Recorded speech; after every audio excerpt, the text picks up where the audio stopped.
Dongeng Part 1 Sang Kuryang. Dayang Sumbi merupakan putri raja yang termuka di Jawa Barat. Dayang Sumbi memiliki anak laki-laki bernama Sang Kuryang. Suatu ketika, Sang Kuryang pergi berburu ke hutan. Sang Kuryang memerintah Tumang, anjing saktinya, untuk mengejar binatang buruannya. Namun, Tumang tidak mengikuti perintahnya. Hal tersebut membuat Sang Kuryang mengusir Tumang. Sang Kuryang tidak mengizinkan Tumang pulang bersamanya. Sepulang dari berburu, Sang Kuryang menceritakan kejadian tersebut kepada Dayang Sumbi, ibundanya. Dayang Sumbi sangat marah mendengar cerita itu. Dayang Sumbi memukul kepala Sang Kuryang menggunakan sendok nasi sebagai hukuman. Sang Kuryang merasa kecewa atas apa yang dilakukan ibunya, kemudian ia memutuskan pergi mengembara dan meninggalkan rumahnya. Dayang Sumbi sangat menyesali perbuatannya dan berharap Sang Kuryang kembali. Dari ketulusan doanya, Dewa memberi Dayang Sumbi sebuah hadiah berupa kecantikan dan awet muda selamanya. Setelah bertahun-tahun lamanya, akhirnya Sang Kuryang pulang dari pengembaraannya. Sang Kuryang bertemu dengan wanita cantik yang tak lain ialah Dayang Sumbi, ibundanya sendiri. Sang Kuryang terpesona dengan Dayang Sumbi dan berniat untuk menikahinya.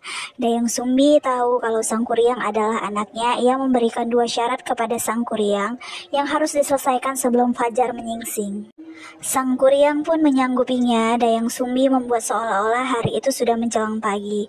Sang Kuryang kesal lalu menjebol bendungannya yang telah dibuatnya sendiri. Akibatnya terjadilah banjir dan seluruh kota terendam air.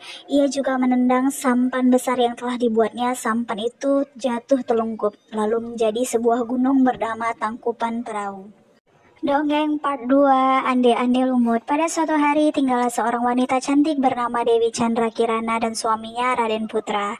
Raden Putra diusir oleh ayahnya karena tidak mau menggantikan ayahnya sebagai raja. Ia pergi tanpa mengajak istrinya.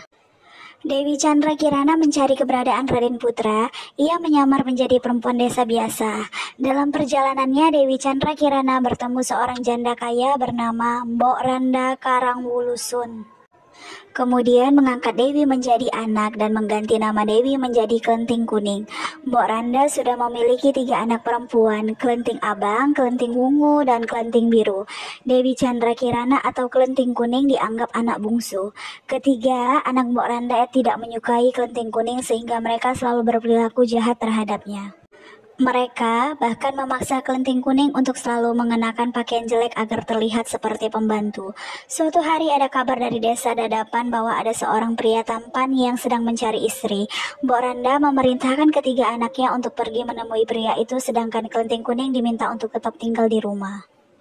Ketiga anak Mbok Randa pun pergi menuju desa Dadapan. Menuju desa itu tidaklah mudah. Mereka harus melewati sungai luas. Tiba-tiba muncullah seekor kepiting raksasa bernama Yuyu Kangkang yang menawarkan bantuan, tapi dengan syarat ketiga putri Mbok Randa harus bersedia dicium oleh Yuyu Kangkang.